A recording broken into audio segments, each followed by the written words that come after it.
नमस्कार दोस्तों, हमारे चैनल में आपका एक बार फिर से स्वागत है। और दोस्तों, आज की इस वीडियो में हम बात करने वाले हैं कि एक 150 एएच की बैटरी कितने घंटे चलती है, यानी कि कितना बैटरी बैकअप आपको मिलता है। दोस्तों, जैसा कि मैं आपको हर वीडियो में बताता हूं, लगभग कि जितने भी हमारे नॉर्मल घरों में लगी होती है वो 150 एएच की बैटरी होती है, और वो इसी कारण से लगाई जाती है क्योंकि इसका बैटरी बैकअप ठीक है और यह आपके लोड को 5-6 घंटे के आसपास में चला देती है। ये डिपेंड करता है कि आप इसके ऊपर कितना लोड चलाते हैं, उस हिसाब से ये आपके लोड को जो है बैटरी बैकअप से चला देती है। और यदि आप अपने घर में एक बैटरी वाला इन्वर्टर या फिर दो बैटरी वाला यानी 12 वोल्ट या फिर 24 वोल्ट का इन्वर्टर लगाते हैं तो उसके नीचे आप 150 एएच की बैटरी लगा सकते हैं, यदि आपको 5-6 घंटे के लिए बैटरी बैकअप की जरूरत है तो। और यदि आपको बैटरी बैकअप की कम जरूरत है, यानी 1-2 घंटे के लिए आपको अपना लोड चलाना है, तो आप 100 एएच की बैटरी भी लगवा सकते हैं या फिर 135 एएच की बैटरी ले सकते हैं। यह आपके ऊपर डिपेंड करता है, यानी जितना ज्यादा आपको बैटरी बैकअप की जरूरत है उतनी ही ज्यादा एएच की आपको बैटरी लेनी होगी। यदि आपका काम 5-6 घंटे के बैटरी बैकअप से नहीं चलता है, मान लीजिए आपके घर में रात के समय में पूरे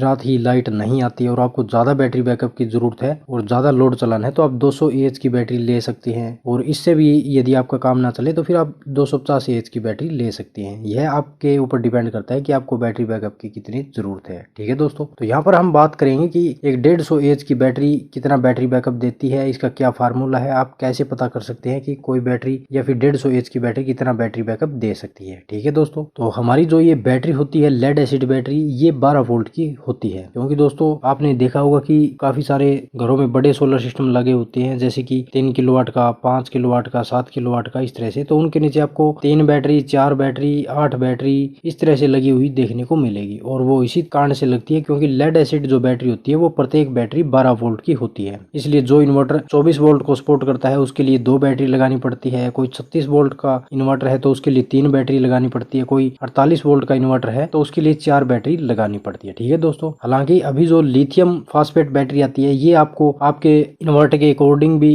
बनाकर दे देती है। कंपनी काफी सारी है, जैसे कि एक नेक्सस कंपनी है जिसकी वीडियो मैं अक्सर बनाया करता हूं, तो उस कंपनी से आप अपने इन्वर्टर के अकॉर्डिंग बैटरी तैयार करवा सकते हैं। यदि आपका इन्वर्टर 24 वोल्ट का है तो आप 24 वोल्ट की बैटरी तैयार करवा सकते हैं, और 48 वोल्ट का है तो आप 48 वोल्ट की बैटरी तैयार करवा सकते हैं। लेकिन लेड एसिड की जो बैटरी होती है ये 12 वोल्ट की ही बैटरी होती है। और लेड एसिड बैटरी आपको सस्ते प्राइस में मिल जाती है। यदि आप लिथियम फास्फेट बैटरी लेंगे तो इनका प्राइस बहुत ज्यादा है। तो यहाँ पर हम बात करने वाले हैं कि 12 वोल्ट की 150 एएच की लेड एसिड बैटरी कितना बैटरी बैकअप दे देती है। ठीक है दोस्तों, तो हमारी 12 वोल्ट की ये बैटरी होती है और 150 एएच की होती है। 150 एएच का मतलब है कि 15 एम्पियर 10 घंटे तक। यदि कोई बैटरी C10 रेटिंग की है और 150 एएच की है तो उसके ऊपर आप 10 घंटे तक 15 एम्पियर तक का लोड चला सकते हैं। ठीक है दोस्तों, तो इसका एक सिंपल सा फार्मूला है। मान लीजिए दोस्तों आपके घर में 200 वाट लोड है, यानी कि आपको CFL चलानी है 2-3 और 2-3 सीलिंग फैन चलाने हैं। तो 2 सीलिंग फैन यदि आप इन्वर्टर के ऊपर चलाते हैं तो एक सीलिंग फैन लगभग आपको 70 वाट की पावर कंजप्शन का देखने को मिलेगा। नॉर्मल जो हमारे सीलिंग फैन होते हैं वे लगभग 70 से 75 वोट की जो पावर कंजप्शन है वो करते हैं। तो इस तरह से 2 सीलिंग फैन हमारे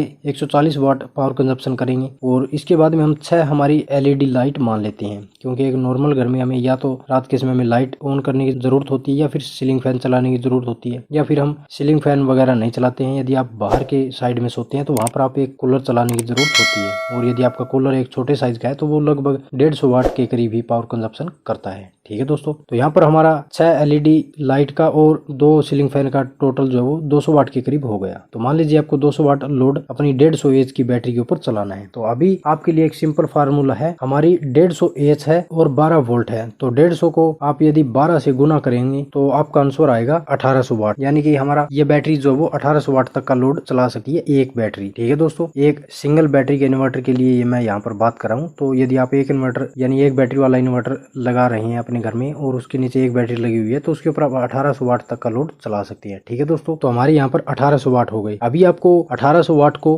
भाग देना है 200 वाट से। ठीक है दोस्तों, तो 1800 को जब आप 200 से भाग देंगे तो आपका आंसर 9 आएगा, यानी कि 200 वाट लोड को आप 9 घंटे तक अपने 150 एएच की बैटरी के ऊपर चला सकते हैं। ठीक है दोस्तों, इस तरह से आप अपनी बैटरी की जो पावर कंजप्शन है या फिर बैटरी की जो बैटरी बैकअप टाइम है वो निकाल सकते हैं। ये एक बड़ा ही आसान सा तरीका है। तो अभी दोस्तों हमने यहाँ पर आपको एक 150 एएच की और 12 वोल्ट की बैटरी का बैटरी बैकअप टाइम आपको कैलकुलेट करके बताया है। इस तरह से आप अपने कोई भी बैटरी का बैटरी बैकअप टाइम जो वो निकाल सकते हैं। यदि कोई बैटरी 100 एएच की है और 12 वोल्ट की है तो उसको भी आप इसी तरह से गुना और भाग देकर अपने लोड के साथ में अपने बैटरी का बैटरी बैकअप टाइम अच्छे से निकाल सकते हैं। यदि आपको कोई दिक्कत आती है तो आप वीडियो के कमेंट बॉक्स में आप कमेंट करके हमसे पूछ सकते हैं। तो सबसे पहले दोस्तों आपको ये देखना होगा कि आपके घर में कितना लोड चल रहा है। ठीक है दोस्तों, इसी तरह से यदि आपका लोड 400 वाट होगा तो वह आपको करीब 4.5 घंटे का बैटरी बैकअप देगी, और यदि आपके घर का लोड 600 वाट होगा तो करीब 3 घंटे के आसपास में आपको बैटरी बैकअप मिलेगा एक 150 एच की बैटरी से। तो ठीक है दोस्तों, यहाँ पर मैंने आपको बता दिया है कि एक 150 एच की बैटरी का बैटरी बैकअप टाइम कितना होता है और कैसे आप अपने बैटरी का बैटरी बैकअप टाइम चेक कर सकते हैं। ठीक है दोस्तों, तो यदि वीडियो के बारे में आपका कोई सवाल या सुझाव हो तो आप हमसे कमेंट करके पूछ सकते हैं। तो मिलते हैं दोस्तों इसी तरह की नेक्स्ट जानकारी के साथ, तब तक के लिए धन्यवाद।